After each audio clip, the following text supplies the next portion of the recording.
Okay, so for this video, again on Veteran PCS, our YouTube page or our resources page, this video is a little bit special. It's with a financial advisor that I've known for a few years now, Chris Nelson. He's here with me today to just talk some basics around finances. How do you budget for a house? What are some things that you should consider with your finances to know that it's ready to buy a house with your finances? What are some indicators that would mean that it would not be ready to buy a house? And then how can home ownership add to a long-term wealth strategy for a military family? So Chris, thanks for joining today and just sharing some wisdom and knowledge. Do you want to introduce yourself, just some of your military background and background with finances? Oh, sure. Thanks, Jason. So I served almost 6 years in the Army. I was an infantry officer stationed at Fort Riley, Kansas. 2 deployments to Iraq. It's kind of when I realized I like finances and investments, because while I was deployed, I was encouraging people to save and save for retirement. So came back to the States and found a good job with a good firm, being a financial advisor. So I've been with Edward Jones 16 years, and I live in upstate New York. Great. So for people that are either first time looking into buying a house or getting ready to buy a house, or if people have purchased and they're, maybe have never really taken a deep dive in their finances stuff, can you help just people understand a little bit of like budgeting? What's a good, wise, and safe way to budget for home ownership? Yeah. First, I'll say that your status as a current service member gives you a great advantage, because you qualify for that VA loan. And the VA loan is a huge benefit because you don't have to have a down payment. Normally you have to have a 10% down payment if you're just a civilian. And the VA loan allows you to buy a house with no money down. You still have to qualify and everything. So that's a huge advantage, that you don't need a down payment.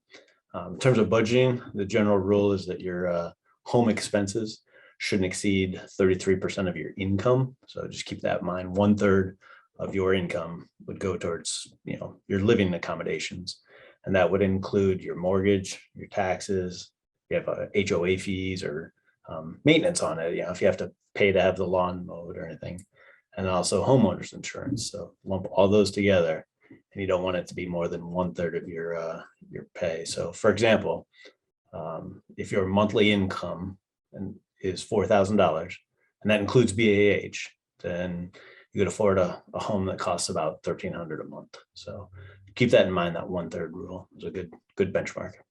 Okay, and you're talking about after taxes. This is like take away what people are getting in their 2-week paycheck. Correct. Checks over a month. Okay.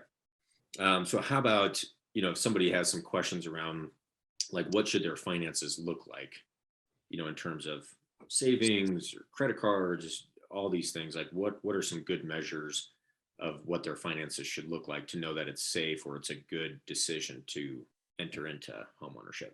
Yeah. So obviously by buying a home, you incur certain risks and responsibilities. So you certainly want to make sure you have enough emergency cash that you could pay for unexpected repairs, whether there's a leaky roof or septic issue, or, replace the hot water heater. So you want to make sure you've got, they say 3 to 6 months worth of living expenses. So again, using that $4,000, you're fortunate that you don't need a down payment. So you don't need that 10% down, but you still want to have plenty of savings built up so that you could afford the expenses of a surprise repair. So I'd encourage you to have at least, generally 3 to 6 months worth of living expenses saved up so that you have a safety net. You don't want to have to go to the credit card to repair the hot water heater. There's always things that pop up that, right now there's a hurricane in Florida. So things that repairs and damages that happen with owning a home. So just know that owning a home comes with some responsibility and possible repairs. Yeah. And I see that quite a bit, to where somebody goes from renting to buying. It's like all of a sudden the dishwasher stops working, or something goes on with appliances, or their sprinkler system is messed up and they have to get that paid for.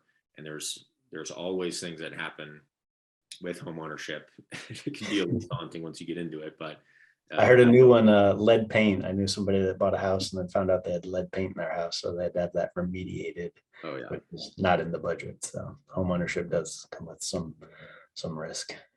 And I'll direct people as well to check out, we've got another video on closing costs, because with the VA loan, again, there's no requirement for down payment, but there are closing costs. So watch that video, check that out, factor that in so that you don't, just have some savings built up for an emergency fund for your house, but then don't have an understanding of what it's going to take to actually close on a house, because there are closing costs. That could be a few $1,000s, it could be 5, 6, 10, it depends on the size of the house, seller concessions, a lot of things that go into it. But watch that video, that'll be on our YouTube page as well, to make sure that those are not overlapping.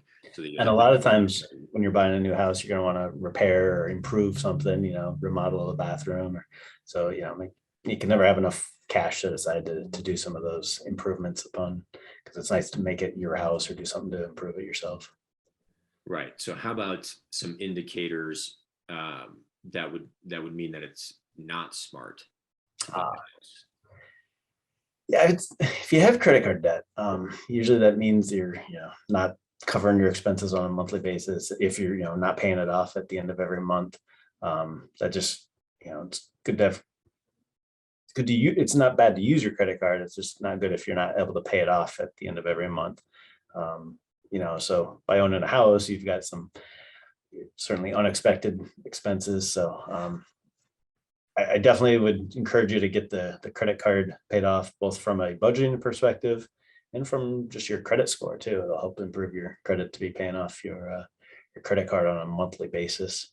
Another indicator that may not be time to buy a house would be if the cost to own that home exceeds that 33% rule we talked about earlier, meaning 1/3 of your income goes to pay your mortgage, insurance, utilities, taxes, all that. So, run the numbers and make sure that you can afford it on a, hopefully in the military, we generally know that our income will go up with time in service or a promotion with increase in rank. So that helps. So if you're on the cusp of a promotion or a pay raise, you could, maybe stretch a little bit, but keep that 33% rule in mind.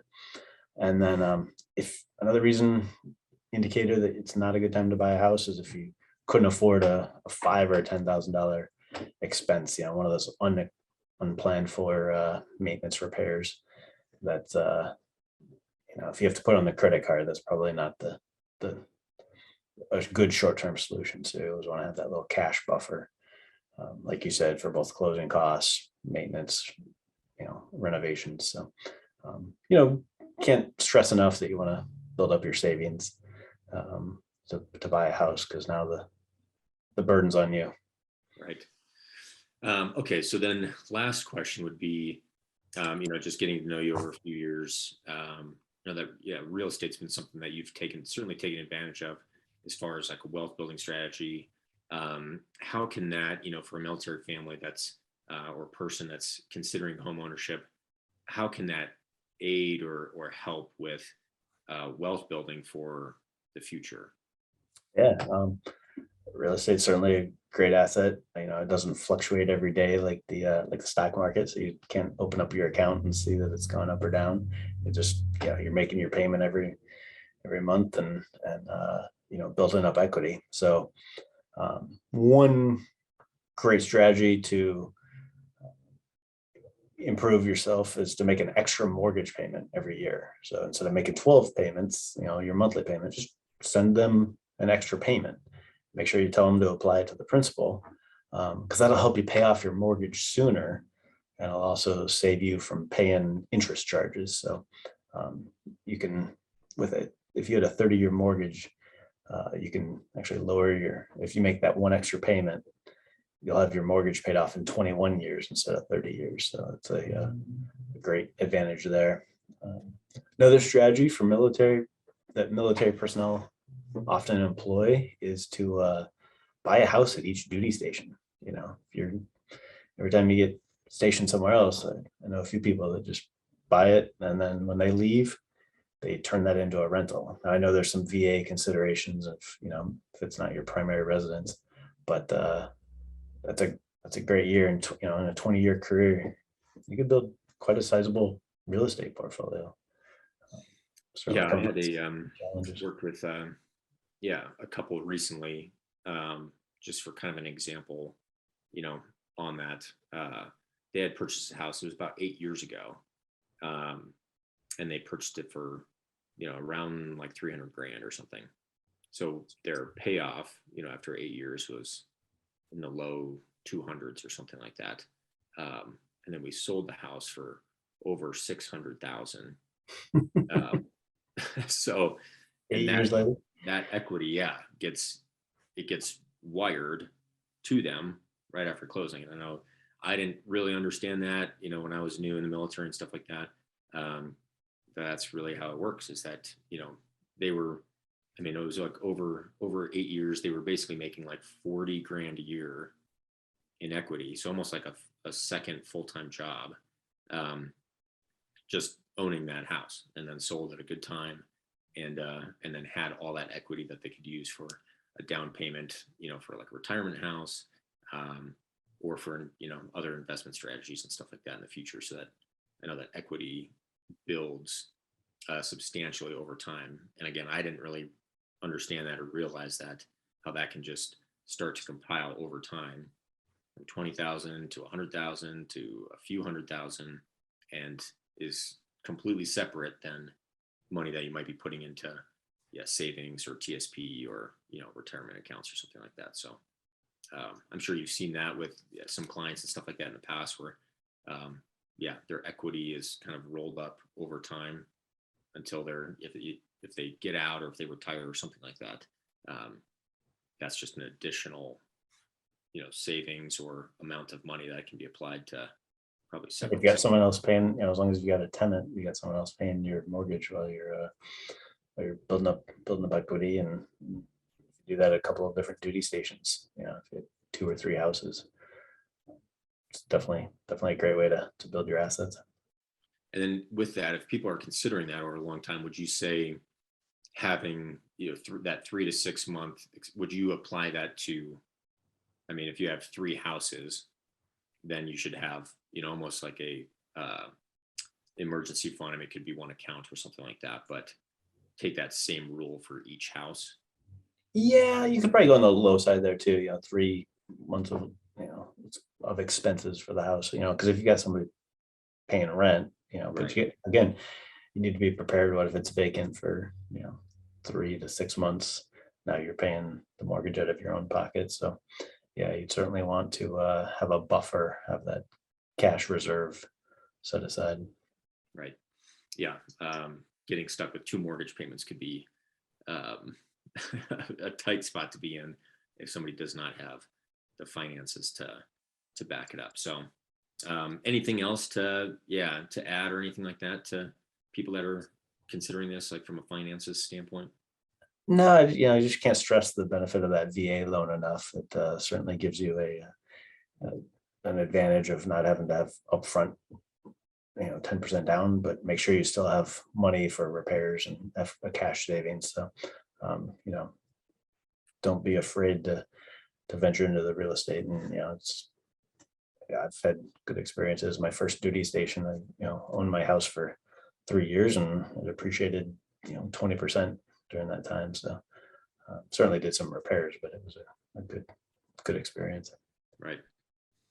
Great. Well, we'll put contact information for you. Again, it's Chris Nelson, um, in the notes here for this video. If people have questions, they can reach out to you and you talk through any of this stuff, like prior to either getting into home ownership, or if they're thinking about moving. Um, I'm guessing you're kind of go over that stuff and some of that strategy with people if they're either looking at renting a house or selling it, buying another one, like having somebody to talk to, um, would be wise as well. So yeah, we'll link in here in case people have questions on this video, or any of the stuff here, or any additional questions. But yeah, thanks for coming on. Thanks for sharing some insight and just some general rules, that people can understand and apply to make sure that they're making the right decision for themselves. Thanks, Chris. You bet.